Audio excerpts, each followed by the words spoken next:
Welcome to my world. I hope that your week truly was amazing. I know mine was off and on, and mine had some testing and craziness and fun times, and we'll just go from there. One of the questions that Miss Stacy had was about pain. So last week you had said something about how pain is our teacher. You were talking about learning how to listen to our body, and pain is a teacher, and that you're grateful for pain because it's telling you something. And last week I was like, oh yes, isn't that wonderful? Yes, I agree with that. And then I've been in pain this week. I hurt my knee, and that instantly for me, it brings up a lot of fear. Of course. Because I've had chronic pain in my life, and suddenly Yes. I'm like, my life is going to be small. I'll be relegated to my bedroom again. All these trips I want to take. I look at staircases and I go, those are normal people's staircases and I don't get to climb them any. And I can get futurized, awfulized. Yes. Well, if you will recollect, last week I said that pain is a gift, and that one of the first things we do is the fear of the permanent handicap. Yeah. When anything happens, and the truth is, something happens to absolutely everybody. So get used to it, kids. Yeah. It's not just me. It's not just you. It's everybody. And pain is an indicator that something's wrong. Something's amiss. What is it? How can you figure that out? Go inside. Go and listen. Listen to your heart. Listen to your body. Remember how to have a chat. Just have a little chat with your body. It's like, okay, what do I need to do? What is something that I did that I should not have done? And, let thy will be my will. Teach me what I need to do, what I need to ask about, what I need to take. And if you begin to listen, there will come various answers. And so what do we usually do? We go to the people who are considered experts. And you know that experts means X is has been, and spurt is a drop in the bucket. And when we go and see doctors and they have a practice, that also means they're practicing. Woohoo! None of us, including doctors who are major experts in their fields, know it all. I love to watch House. He's such a jerk. But, he oftentimes comes up with the solution. And, it's just kind of fun. Yet, I have had various doctors that I have gone to and received their diagnosis, and it didn't resonate. Something was awry, something didn't work. Recently, a few months back, I was put on a medication called Entresto for congestive heart failure. Well, I was put on the full dosage, and I just began to feel really strange. Stranger than usual. Not the fun strange. Not No fun strange. People are strange, possessed and deranged. I am the slime on your video set. Have you guessed me yet? Mason Williams and the Tummy Gummers. The Toad Suckers and the Tummy Gummers. Anyway, so I went back to the cardiologist, and they were basically saying, but this is really good and it helps almost everybody, and won't you give it one more try? And I was like, nah. And it's like, how about if we cut it in half? And I said, okay, I'm willing to try that, but only for a short time. And it turned out that cutting it in half was a good answer for me. So I really didn't have to take, the AMA answer and dump it down the toilet. So it's like, not that I suggest we do that with our meds, by the way. Eek! No way. That hurts the water system. No. Some little fish is like, woo! Ooh, am I out to lunch? Hey, Nemo. Dump some of the good stuff. Yeah, really. So that was, I'm glad I listened to myself and went and did something about it, recognizing that wasn't the be-all and the end-all for me. Yeah. There's tons of advertising on television around it, and it turned out half was sufficient for me. And doctors don't always know what's going on with you. And remember, they are human beings, and they have an overload of work. And they care, and that's part of the reason they get into the industry, but they wind up being overwhelmed, overloaded, etc. I remember when I was pregnant with my son, I had a problem with ulcerative colitis. So I went to the University Hospital in Portland, Oregon, and they saw me and everything, and the doctor decided that I needed to have x-ray scans and all of this. Well, I was young and dumb, and I think I was 24 at the time.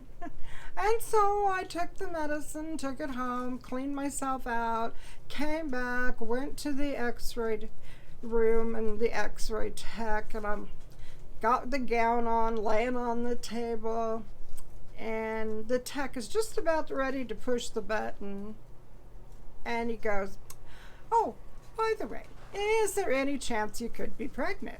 And I go, "Well, yes. I'm 3 months pregnant, and that's why I'm seeing the doctor." And the tech goes, "Oh my God, we would have radiated the fetus." Oh. And the next thing I know, but like I said, I was young and dumb.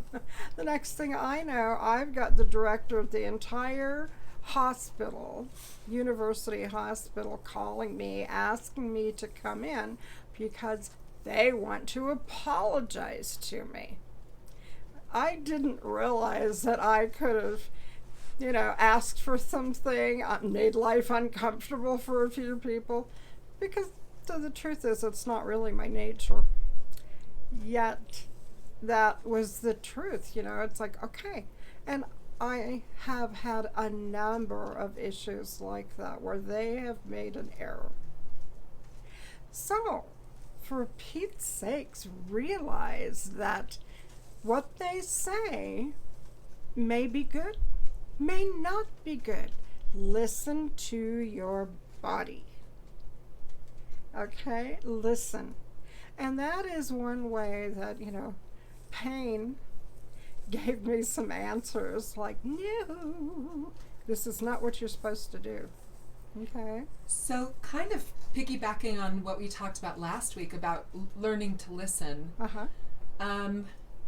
Even though I think I know what you're saying by that, and I have my systems for doing that, I also know that there are certain things that when they arise in my life, they kick off so much old history. Yes. That it's hard for me sometimes to know, how do I tune into my body?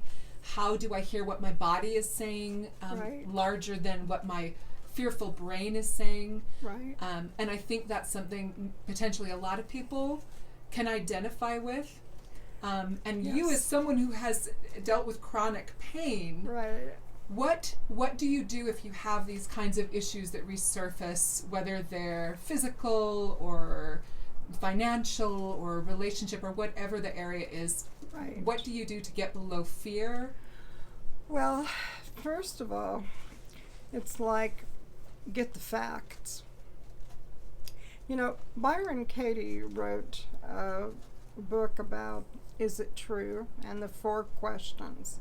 And I worked on Byron Katie way back before she was an author and wrote books and everything. It was at the very first Crone Council that there were 130 women, and it was up in Jackson Hole. And I had been asked to come and do Reiki there on various presenters and people. And it's really true, dropping into yourself, getting quiet, getting peaceful, just getting serene, and asking, all right, what do I need to do? Right, well, the first thing is to just go inside and check that out with your body. Then also go to the very area that the pain is the strongest, and just ask, like, what do you need? What do you need? What do you need me to do? What do you need me to take, or how can I help you? And listen, just listen. And answers come in all different sorts of ways. It might come on the radio. It might come from a friend. We just have an open mind and listen. And I have found so many solutions throughout the ages. For instance, if you've ever have heard of arnica montana. Yeah.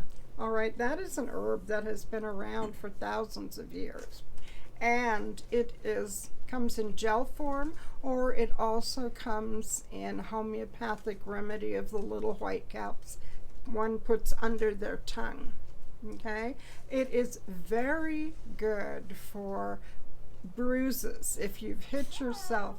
I had a spouse that he had kind of a hairdo like Murky Dismal. He was bald, but he had that fringe around like some gentlemen do.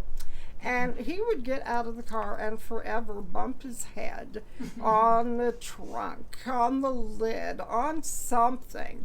And he was always getting a gash in his scalp. And so I got to the point where I just kept arnica montana gel on hand constantly. Because if you put it on, the sooner the better, it really takes care of the bruising. So, if you are going to be rotten to your kids, or they're going to be rotten to you, I suggest that's something to definitely have in your medicine cabinet, so that, the world doesn't think you beat your children. Because when they're playing and romping and getting owies, that you slap that on and it really helps the bruising. And it's good for joints, and arthritis and that sort of thing. So yeah, arnica montana. I have found it at Dave's Health Food Store, Smith's, Trader Joe's. So, and Trader Joe's has some good buys on it. And they also have some really good buys on tea tree oil, which is another natural product that I tend to use, especially for sinus issues, things like that. Okay, keep me on track or I'll go all over the place. So let's say that somebody Okay, here's a doozy. Okay. And I think you are the right person to answer this. So let's say that someone has just gotten a very scary diagnosis from their doctor. Right. So I've had a couple friends recently who have gotten stage 4 diagnoses. Right. What, and obviously I would imagine the first thing the brain is going to just, trying to process this. Yes. Yeah. How do you tune into your body when the diagnosis you've got is literally this is going to take you off the planet, right. potentially. It's gonna take you out. Yeah. It's a tough one. It's not easy. I've had a few of those. Mm-hmm. I think, first of all, for me, I have to have some alone time, and I have to be kind of quiet and isolating and suck my thumb. And then I start to think. And there are different tools that I have found. One is a book by Dr. Paul Pearsall, and it is about creating joy. He is a doctor that lives part-time in Hawaii and part-time somewhere on the East Coast, I believe. And when he was diagnosed, same thing, with like a stage 4 cancer. That's what he did. Is he's got a book called Pleasure Principle. And it's like, okay, this is really the time to figure out what gives me pleasure, what makes me happy, what gives me, happy, joy, happy, joy. Of course, one has to be practical, and one has to see, what am I supposed to do as far as treatment? I'm being told I have to do da da da da da da da. Is that a truth? And is it really a truth? I don't know. Everyone has to figure that one out for themselves. And that means really getting connected with your inner life, your inner spirit. So that's one of the things I do, is I eat food that makes me happy.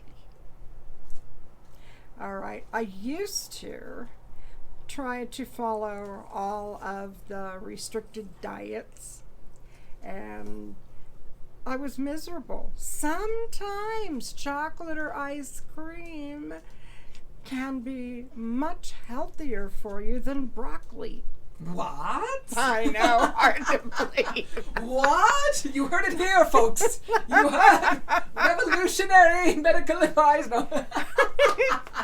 Well, we have 4 body levels that we're functioning with, okay?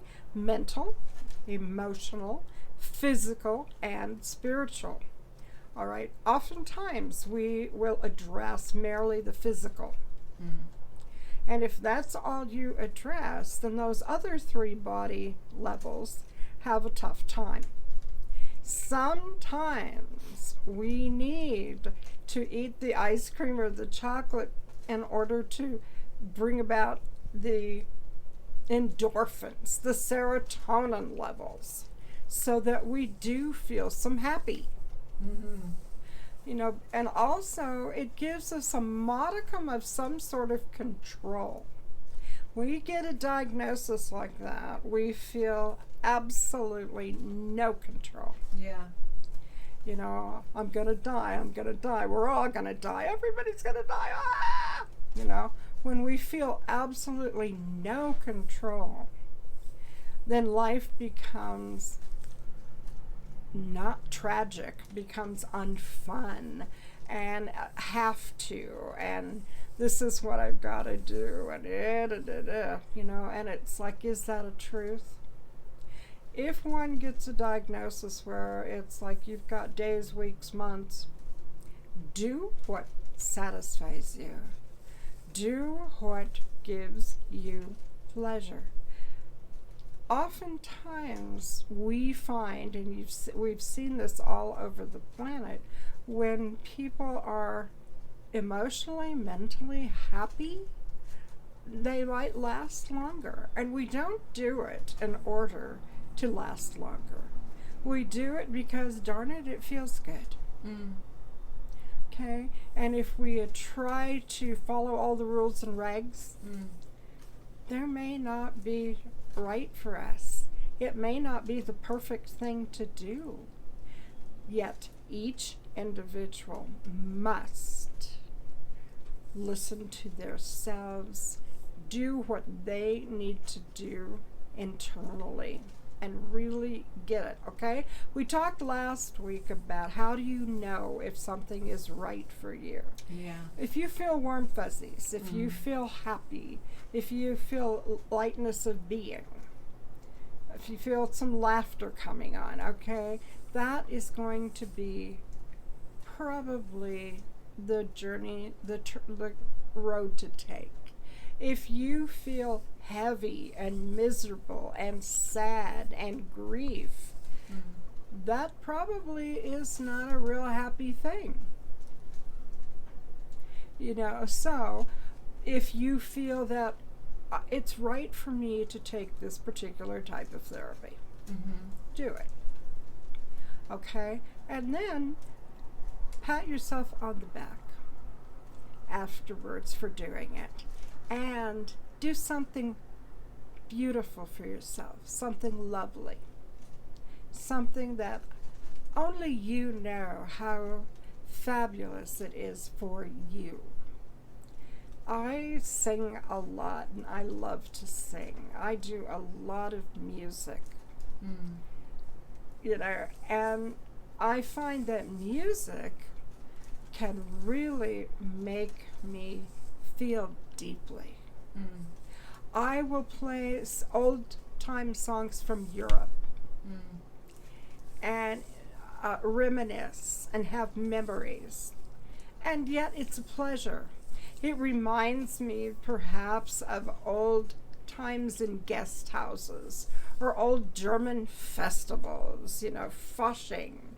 Fasching happens in November, and it's 3 months before Lent. So, and it's like Mardi Gras, you know, and that's just a happy time. So do something that gives you joy.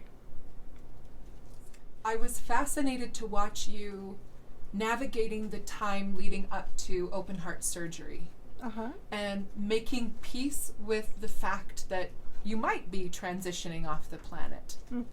How did you personally walk through all of that to the point where you had made, I guess, relative peace with if you were going to leave? Well, one thing is practicality. Okay, and it's like I have a couple of sides to me. So, meet personality. Gemini? Are you a Gemini? Yes, I am. Yes. Named. So there's the serious practical side of me, okay? And it's like I really do realize that my time on this planet is probably getting shorter and shorter, though who knows? I will, like I've said before, I'll live until I die. But practical, you know. So I did some things that were really, in German you say sehr praktisch, which means very practical. Okay, so I called one of my students who's going to be taking over my practice when I do exit stage left.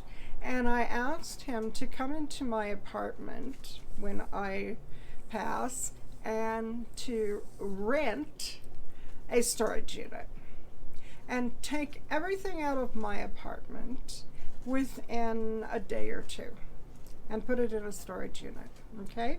Because I do not want people who live in my high-rise building to just come in and take whatever they grab, because they do not know and understand what certain things mean and are of value for what reasons. So Shin is going to be doing that And then I wanted my friends, family, loved ones to be able to have time and come in there and choose whatever they find that might serve them.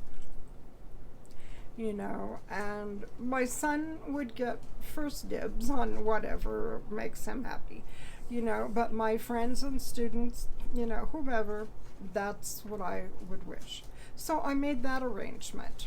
I made arrangement for cremation, something that we don't always talk about. And I looked at everything. I've talked to people at the Neptune Society. I've talked to people at the university who take people for cadavers.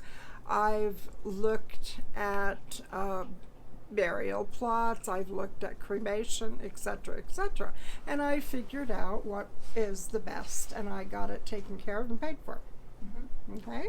So I basically, and then also I asked Shen if he would go to Liberty Park and put it out on Facebook perhaps, and just say for anybody who wishes to gather and honor and acknowledge Lilli, and we'd use a talking stick, and tell stories of Lilli that are either positive or teaching. Please don't tell them any negative stories. Oh, that Lilli! Oh my goodness! She's always looking on the bright side of life. Oh, that Lilli! Look on the bright side of life. When you think of it, life's a pineapple. So I got those things all taken care of, okay? So I knew in my heart of hearts, my son's taken care of, my friends are taken care of, my responsibilities, everything is just kind of in alignment there. So, yay, I can move off the planet any time. But what if I don't leave? Then I can take a look at some of the fun plans I have. Yeah. So right now, one of the fun plans is to leave a legacy for my students, friends, family of these videos, especially since obviously I'm not writing a book, about my life and teachings. So this is my way to do that. And I know Shen last week was saying, Lilli, this is your legacy. Make as many of these as you can, And it's like, okay, not that I hadn't thought of it already. It's good to hear that, there are people out there that would really actually want to watch. Yeah, do you know I've had them playing in my car when I've been driving around. Really? Yeah, there's a couple of ones where I was like, what was that thing Lilli said again? She was saying about that. And then I'll just, I find the video and I just have them playing in the background. Oh my goodness. And well, I just hope whatever it is that it's a benefit, darling. It was about the sex toys. No, I'm just kidding. Oh, of course it was. You naughty little goyle, you. Oh my goodness. Jewish princess. Oh my gosh. So I'm taking care of the practical side. Then, And then what are you living for if you make it through? Like, I remember that was a question you were asking so much is, okay, so I've been in all this pain, which has been very challenging. Yes. If I were to continue to stay on the planet, what makes life worth living for me? Yes. Okay, one thing is Chi. He's my snuggle buddy and my constant companion. And he's just my little love bug. Another is chocolate and ice cream. I could live on an ice cream diet, but I'm diabetic on insulin. So that's obviously not what I can always do, but I can do some of it. Wahoo! So some of those things. These videos, because I've had this hanging over my head for a long time, that I needed to do something.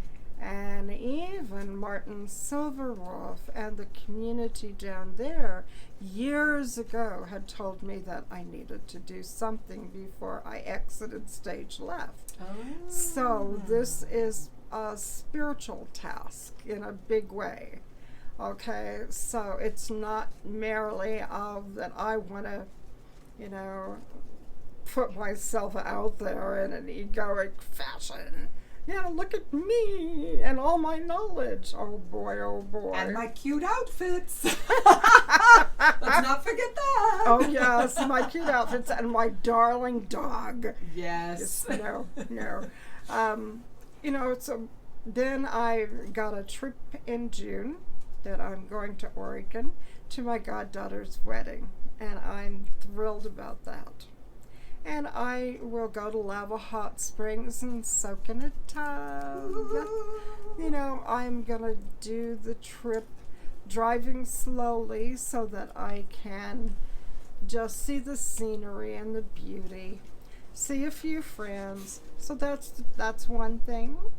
Then the next is the putting everything together for going to Mexico for the stem cell therapy. Yeah. So those are a couple of my things. Yeah, because your stroke was 3 weeks ago, was it? It was on the 27th. Oh, so it's a month of April. Right. Yeah. Right. Right. I just have to always keep saying it in the videos because I really these kinds of things I think can potentially throw us into just absolute panic mode and despair for sure. Yes. And that, you know, as you talk about these tools, you know, this is how you are in this mental space where you are hanging out with friends and looking for joyous opportunities to do something zany just because it brings you a sense of pleasure, and taking a road trip without anyone with you, and taking your time to appreciate and scheduling into your road trip unexpected stops just because you find a beautiful place to be. Yes. And that you follow these pleasurable things even as these things that would scare a lot of us have happened. You're still following your bliss and not letting yourself get derailed from that. Well, and one of the things I've noticed is that I don't come up with words as quickly as I used to. Now, my nurses are saying, oh goodness, you know, they're telling me that I am on a very high level, and they're saying most of us are on this level. Well, you've always been on this level, and you may be, maybe you've come down a notch, you know, but you're still, you know, more together than most of us. And it's like, oh, okay, all right. Yet I still can feel the fuzziness, the fogginess, you know, and it's like, I don't like that. Oh. And it's like, well, too darn bad. You know, just deal with it, honey. And just keep on going. And it's like, okay, what is it that helps me? The tapping does. The listening to the CDs, the videos, the praying, the meditating, and sleep. When I need to sleep. And oftentimes I have so many interests that I don't want to sleep. Oh my goodness. I love that. You know, and it's like, no, I'm tired, I gotta sleep. But, you know, this is going on, that's going on. You're like a little kid. Those Geminis like, oh, but one more thing before I have to go to bed. But one more thing. Yes, one more thing. You know, and finally you're dropping. Yeah. Because it's like, no more things. I was asking Lilli during our little video break. So my father-in-law has gotten the diagnosis of stage 4 cancer. And so I was just asking her for her insights about, you know, not only just the people that have that diagnosis, but also for friends and family, how we can support our people close to us when they have these kinds of diagnoses. And one of the things I said, ask them. You know, don't shy away from the subject. It's easy to shy away from the subject, of course. You know, it's like, what do you want? What makes you happy now? What are the things that we could do? You know, put it out there and we'll figure it out. You know, and if it's you're in a lot of pain and all you want to do is just lay here now, you know, okay. Otherwise, if it's like what, you know, if it's taking marijuana, CBD oils, whatever it is, if that is going to fix it for you, help you so that you can have some life, great, let's do that. And let's figure out the things that are of the most relevance to you. You know? And if you don't want to do a damn thing, that's okay too. Yeah. You know, whatever it is that you want. And we want you to know that we love you. And it's perfectly fine to sit in a garden with you. You know? Yeah.